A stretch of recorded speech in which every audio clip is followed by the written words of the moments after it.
bahwa saat itu pemerintah RI dan pemerintah Belanda itu belum bersepakat tentang status Irian Barat. Satu puncak kemarahan Soekarno yang mewakili rakyat Indonesia atas istilahnya ya gelagat Belanda yang tidak kooperatif dan atas klaimnya yang terlalu berlebihan gitu.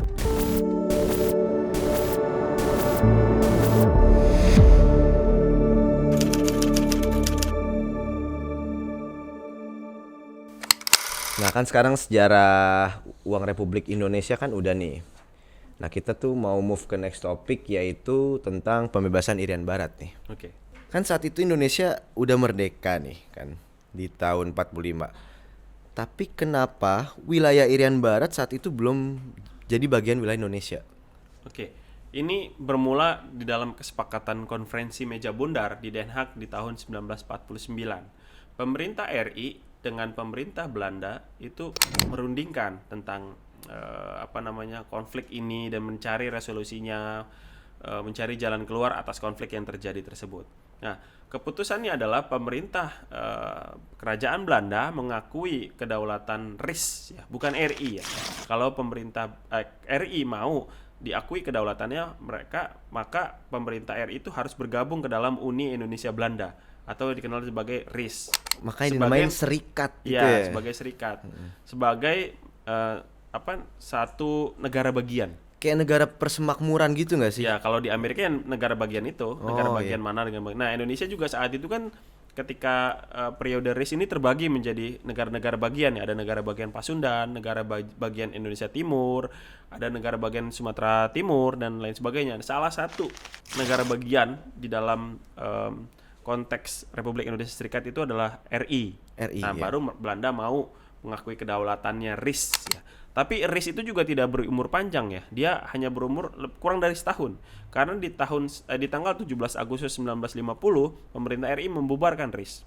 Dan RI saat itu kembali ke bentuk NKRI, Negara Kesatuan Republik Indonesia. Balik lagi ke KMB bahwa saat itu pemerintah RI dan pemerintah Belanda itu belum bersepakat tentang status Irian Barat. Karena Belanda punya kepentingan yang luar biasa terhadap Irian Barat. Sumber daya. Ya, dan Indonesia saat itu berupaya untuk memasukkan Irian Barat itu ke dalam Republik Indonesia. Karena apa? Karena di dalam risalah rapat BPUPKI saat itu, wilayah Indonesia adalah wilayah bekas jajahan Hindia Belanda. Artinya saat itu Belanda kan juga menjajah Papua Barat ya, dengan nama New Guinea. Oh, New Guinea ya. Ya. Nah, kemudian saat itu Belanda kan wilayah kekuasaannya adalah dari Sabang sampai ke Papua, Merauke. Dan itulah yang kemudian narasi tersebut yang kemudian dibawa oleh pemerintah RI sebagai landasan mengapa Papua Barat itu harus tetap masuk ke dalam wilayah Republik Indonesia. Nah, argumen tersebut di-counter oleh pemerintah Belanda dengan bilang bahwa Papua itu bukan bagian dari Indonesia karena dari segi bentuk rasnya, etnisnya, bentuk wajahnya, bentuk rambutnya dan segala macam itu sangat berbeda sekali dengan condong ke aborigin Australia itu kan. Sangat berbeda sekali dengan wilayah Indonesia kebanyakan. Sehingga kemudian atas dasar tersebutlah Belanda itu tidak mau melepaskan Irian Barat ke Indonesia. Nah, konflik yang terjadi berkepanjangan di konferensi meja bundar itu tidak selesai hingga akhirnya mereka bersepakat bahwa masalah Irian Barat ini akan dibahas 1 tahun kemudian. Oke. Jadi mereka karena udah kepanjangan gitu ya, kebanyakan, akhirnya mereka sepakat udah deh kita bahas ini setahun lagi gitu. Nah, itu yang menyebabkan konflik Irian Barat ini bermulanya dari situ. Oh, itu cikal bakalnya ya. Nah, lalu kenapa Soekarno sangat memperjuangkan agar Irian Barat bergabung dengan NKRI? Padahal kita tahu di saat itu kita juga lagi krisis loh ekonomi. Ya, itu kenapa tuh? Di periode itu ada semangat anti kolonialisme, ada semangat dekolonialisasi atau melepaskan atau memerdekakan diri dari negara-negara kolonial ya. Nah, Soekarno itu orangnya sangat anti imperialis kan, anti kolonial.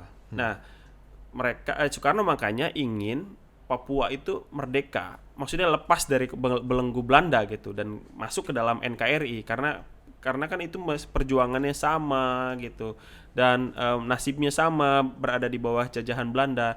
Dan kemudian Soekarno punya keinginan yang kuat juga itu untuk menyatukan Indonesia ke dalam satu entitas politik besar yang istilahnya yang berakar dari keberadaan Nusantara pada masa Majapahit gitu. Nah, ini yang membuat keinginan Soekarno itu sangat besar untuk membawa atau memasukkan Papua Barat ke dalam wilayah NKRI. Padahal Soekarno pernah di pidatonya bilang gini, Papua Barat itu ibarat daun kelor katanya. Dibandingkan dengan wilayah Indonesia, Papua Barat itu ibarat daun kelor. Artinya nggak sebanding ya, masih luasan wilayah Indonesia yang lain dong, ya kan? Dia mengibaratkan Papua itu sebagai daun kelor. Tetapi kata dia, Papua itu adalah bagian dari tubuh Indonesia, bagian dari tubuh kita. Kata dia, mana mungkin seseorang membiarkan bagian tubuhnya diamputasi tanpa melakukan perlawanan. Jadi ibarat Indonesia adalah satu kesatuan tubuh, kalau Papua dikeluarkan itu sama aja mengamputasi tangannya gitu ya. Nah, itu Soekarno mengibaratkan seperti itu. Papua adalah bagian dari tubuh RI, bagian dari tubuh Indonesia yang tidak bisa dipisahkan. Walaupun secara entitas ras, etnis dan lain sebagainya itu berbeda. Tapi kalau dari entitas kesamaan kultural, istilahnya perjuangan, kesamaan keindonesiaan, nasionalismenya itu sama gitu. Berarti agenda itu bukan hanya karena sumber daya alam ya? Ya, faktornya. Jadi banyak kompleks betul, itu. sangat kompleks. Jadi bisa dibilang bahwa konflik Irian Barat ini adalah konflik yang rumit, berlarut-larut dan sangat panjang periodenya. Karena itu baru bisa selesai di tahun 1969 kan. Bayangkan dari tahun 1949 dengan segala kerumitannya, bahkan konflik atau istilahnya ya gangguan keamanan itu bahkan sampai tetap terjadi sampai sekarang gitu di ketika Papua sudah menjadi bagian dari RI gitu. Karena masih ada orang-orang yang protes untuk mendirikan negara merdeka, negara yang dikelola sendiri oleh orang Papua. Bahkan itu dari masa lalu sampai masa sekarang. Lalu langkah-langkah apa yang Soekarno lakukan buat pemerintah Indonesia lakukan untuk merebut wilayah Irian Barat? Ya, jadi langkah-langkah itu sudah dimulai dari perundingan yang di pasca KMB kan akan dibicarakan 1 tahun kemudian. Nah, pemerintah RI dengan delegasi Belanda itu sudah ketemu sebenarnya di tahun 1950, di Maret 1950 di Jakarta dan di Desember 1950 di Den Haag, Belanda. Tetapi kedua pertemuan ini tidak mencapai kata sepakat karena masing-masing tetap berpegang teguh pada klaimnya gitu ya. Jadi di dalam rapat ini mereka kan bikin laporan. Nah, masing-masing itu bikin laporan atas klaimnya masing-masing sehingga hasil laporannya adalah dua hasil laporan yang berbeda gitu bentrok ya. Terus tetap bentrok terus karena masing-masing punya kepentingan sendiri-sendiri yang nggak ketemu jalan tengahnya. Nah, itu kemudian delegasi yang tidak ketemu itu kemudian juga delegasi Indonesia membawa problem ini ke Dewan Keamanan PBB ya, ke PBB, saya nggak tahu ini. Kemudian dibahaslah problem Indonesia dengan Belanda terutama dalam konteks Irian Barat ini beberapa kali. Nah, kemudian saat itu tetap aja Belanda tetap kekeh. Nah, hingga kemudian di tahun 1961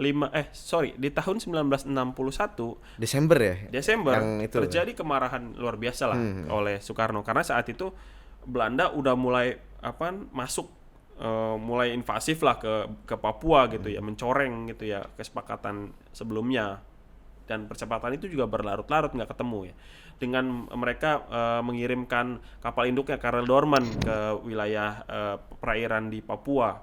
Nah, kemudian di tahun 61 tuh terjadi kemarahan yang luar biasa dari Soekarno sehingga kemudian dia mencanangkan Trikora. Nah nih, tadi komando rakyat. Pas ya, nyambung ya ke sini. Nyambung ini ke sini.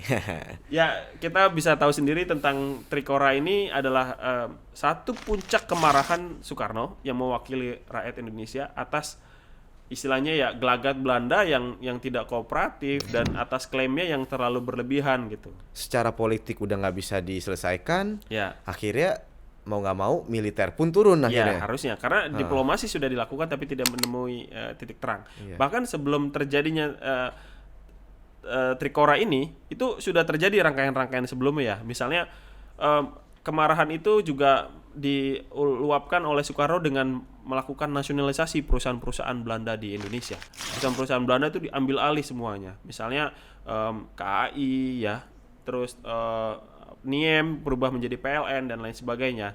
Nah, kemudian selain nasionalisasi, pemerintah Soekarno juga melakukan repatriasi atau pengusiran orang-orang Belanda dari Indonesia di tahun 1959. Nah, ini juga suatu puncak itu ya kekesalan Soekarno atas konflik Irian Barat yang tidak menemui jalan-jalan tengahnya, sehingga kemudian orang-orang Belanda yang ada di Indonesia itu diusir, disuruh pulang ke Belandanya itu.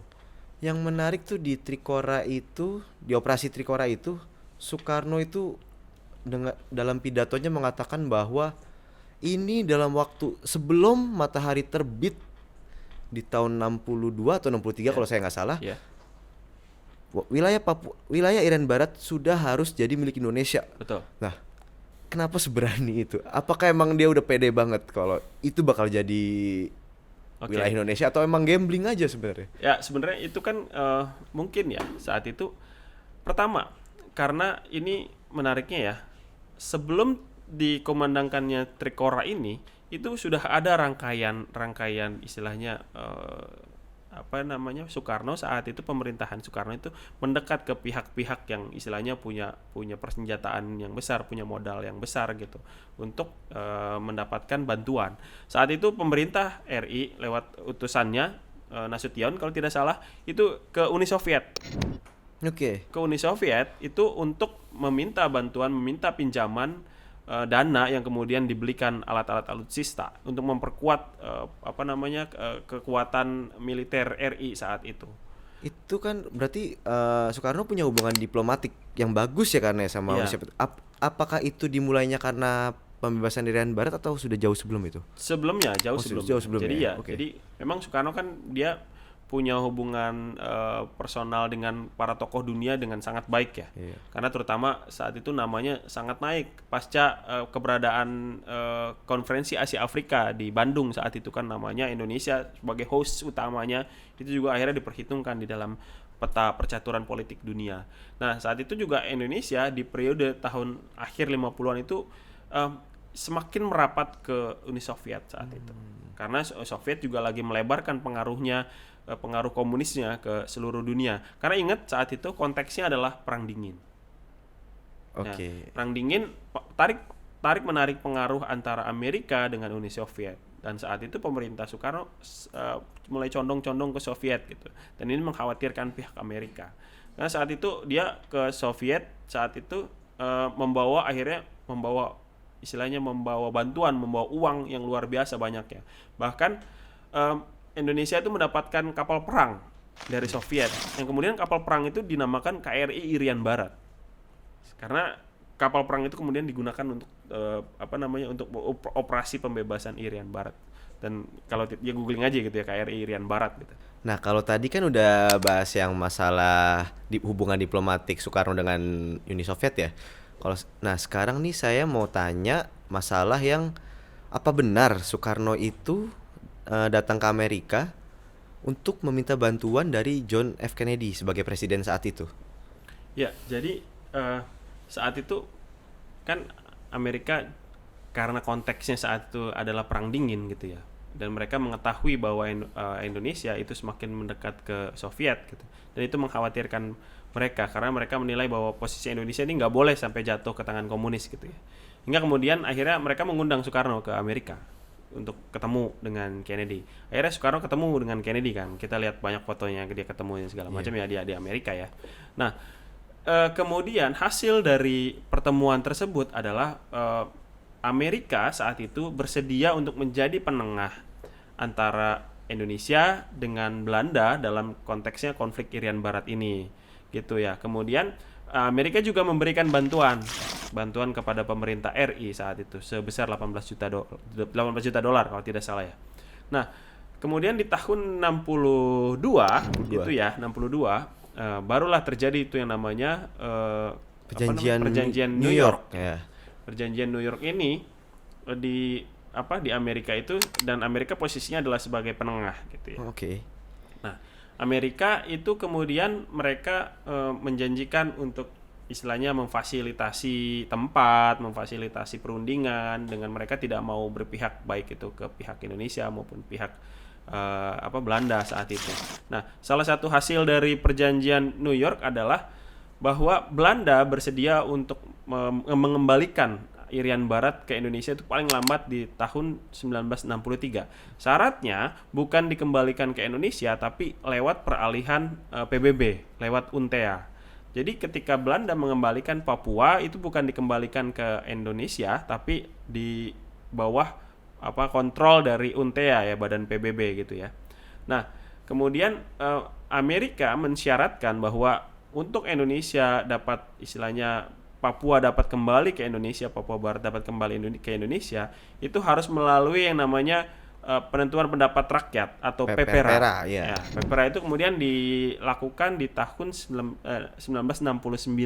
Indonesia dapat istilahnya mendapatkan kembali Papua itu dengan syarat bahwa hasil PEPERA itu rakyat Papua memang berkeinginan untuk masuk atau kembali ke Indonesia. Bukan saat itu kan pilihannya kembali atau masuk ke Indonesia atau merdeka. Ya. Nah, kemudian ketika tahun 1969 PEPERA itu kemudian dilaksanakan dan hasilnya adalah rakyat Papua itu menginginkan untuk masuk kembali ke Indonesia.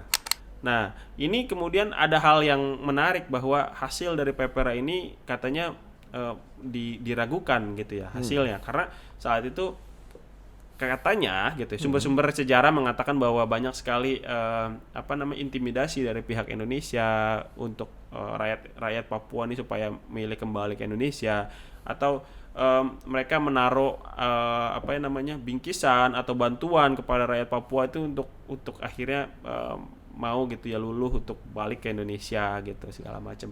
Dan ini yang kemudian masih dipertanyakan ya. Ini juga butuh riset yang lebih lanjut tentang konteks hasil dari PEPERA itu sejarahnya seperti apa. Nah, ini ada yang menarik nih. Selain Soekarno tuh ada tokoh dari Papua sendiri yang turut membantu dalam pembebasan Irian Barat. Namanya Frans Kaisepo. Nah, ya, betul. Itu apa tuh peran dia? Jadi Frans Kaisepo adalah istilahnya sekarang ya posisinya dia adalah pahlawan nasional dari Papua yang kemudian wajahnya juga ada di uang Rp10.000. Nah, itu wajahnya Frans Kaisepo itu ya. Nah, dia juga jadi nama bandara Frans Kaisepo, lalu juga dia jadi nama kapal perang KRI Frans Kaisepo. Nah, artinya bahwa dia punya peranan yang tidak sedikit gitu ya. Dia punya andil yang sangat luar biasa di dalam proses istilahnya menegakkan kedaulatan Indonesia di tanah Papua. Karena saat itu Frans Kaisepo dan teman-temannya itu adalah orang pertama yang mengibarkan bendera merah putih di tanah Papua dan kemudian mengumandangkan lagu Indonesia Raya di Papua. Nah, kemudian dalam konteks dalam konteks konflik Indonesia dengan Belanda dalam konteksnya ini adalah Papua Barat, itu Frans Kaisepo itu mendirikan sebuah partai namanya ISI, Irian Sebagian Indonesia. Ya. Jadi ISI ini adalah sebuah partai yang membantu untuk istilahnya membuat atau mengembalikan Papua ke pangkuan Indonesia. Gitu. Nah, Frans Kaisepo ini kemudian dia membantu mobilisasi relawan-relawan di wilayah Mimika saat itu. Itu juga penting sekali ya. Dan salah satu yang paling penting dari peran Kaisepo adalah dia mengusulkan nama Irian sebagai pengganti nama Papua. Dia mengusulkan nama Irian itu ke Soekarno. Nah, karena Irian itu akhirnya dipilih oleh Soekarno dan kemudian Soekarno juga memplesetkan ya nama Irian itu menjadi kalau tidak salah ya mungkin harus dikoreksi ya, kalau tidak salah itu Irian itu artinya adalah ikut Republik Indonesia anti Nederland. Ikut Republik Indonesia anti Nederland. Irian gitu. Itu sebuah jargon yang supaya menegaskan bahwa Irian itu adalah bagian dari RI gitu, bukan ikut Belanda gitu. Itu sudah setelah resmi ya pokoknya ya, setelah resmi menjadi Itu bagian. ketika itu digaungkan ketika proses Trikora berlangsung gitu pas ya. Trikora itu, ya. Supaya ya itu tadi jargon-jargon itu memberikan semangat untuk pembebasan Irian Barat itu kan. Dari rumor yang beredar lah, bukan rumor mungkin ya. Tapi apakah benar Papua tuh sempat mengumandangkan proklamasi di era yang pas negara bonekanya Belanda itu? Iya. Jadi saat itu Papua sempat memproklamasikan diri ya, negara Papua gitu ya. Itu di bulan Desember tahun 1945 apa 49 saya lupa ya. Mungkin nanti bisa diklarifikasi lebih lanjut. Jadi itu karena saat itu adanya orang Papua yang ingin merdeka, yang ingin mendirikan sebuah negara berdaulat sendiri yang dikelola secara mandiri oleh orang-orang Papua itu sendiri gitu ya. Hingga akhirnya mereka itu sebagian itu ada yang istilahnya memproklamasikan diri di depan suatu gedung RAD gitu ya, gedung pemerintahan di Papua itu. Mereka mengibarkan bendera bintang kejora berdampingan dengan bendera Belanda. Nah itu kemudian pengibaran bendera bintang kejora itu kemudian menjadi landasan bagi namanya KKB. Iya KKB ya. Kalau sekarang KKB nih. Iya, dulu tuh OPM. OPM. Iya. Operasi Papua Merdeka itu tadi ya. Jadi OPM itu mereka mengambil landasan pendirian mereka itu adalah dengan kumandang proklamasi di Papua itu, dengan mengibarkan bendera bintang kejora, dan bendera bintang kejora itu yang kemudian dipakai sebagai istilahnya bendera negara Papua gitu, yang sekarang jadi bendera OPM. Berarti tuh, tapi kan nggak mungkin Papua bergerak sendiri ya. Berarti iming-imingnya dari kampanyenya Belanda ini dong berarti yang mempengaruhi masyarakat Papua daerah itu untuk merdeka, bener nggak?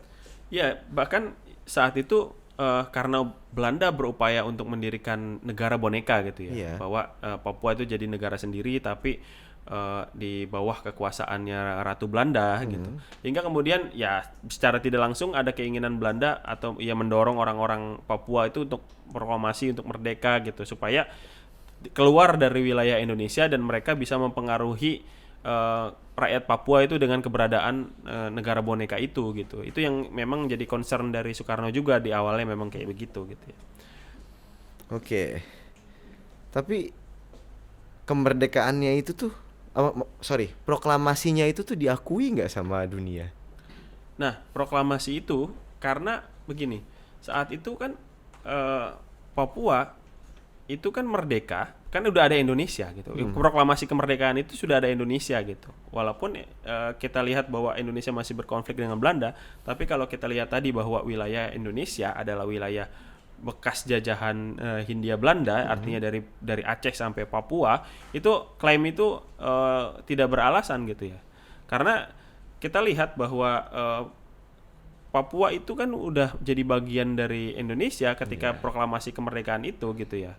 Nah, kemudian proklamasi kemerdekaan Indonesia ya. Kemudian ada upaya untuk memperjuangkan rakyat Papua itu dengan operasi Trikora dan lain sebagainya. Jadi klaim atas orang Papua yang ingin memerdekakan diri itu ya hanya klaim sepihak dari mereka aja gitu ya. Dan paling didukung oleh Belanda aja gitu. Sedangkan wilayah dunia internasional saat itu lebih membuat resolusinya itu lebih condong bahwa Belanda mengembalikan Papua ke Indonesia. Berarti rentetannya jauh juga ya, dari pembebasan Irian Barat sampai terjadinya OPM atau yang sekarang disebut KKB ini tuh dia pakai landasannya. Dia punya akar sejarah yang sangat panjang gitu. Jadi konflik Irian Barat itu kan dia mulai dari tahun 1949 dan baru selesai di 1969. Tapi yang tadi saya jelasin bahwa konflik ya istilahnya kestabilannya politik dan militer itu tidak berhenti di situ gitu ya. Sampai tahun 2000 kalau salah ya. Tahun 2000 juga ada tuh. Dia memproklamirkan ya Beni kalau tidak salah, Beni Wanda kalau tidak salah. dia itu kemudian dia bilang bahwa dia adalah pemimpin gerakan operasi Papua Merdeka gitu. Tapi dia mengumandangkan itu bukan dari Papua tapi dari Inggris sana gitu. Oke deh kalau gitu Mas Alan. Oke, siap. Bincang-bincangnya hari ini tentang Papua dan sejarah ORI ini. Baik, terima kasih. Mungkin kalau mau kita bahas semua nggak cukup ya untuk satu episode kayak gini ya. Oke Mas Alan, thank you atas waktunya. Terima kasih kembali sudah diundang. Terima kasih.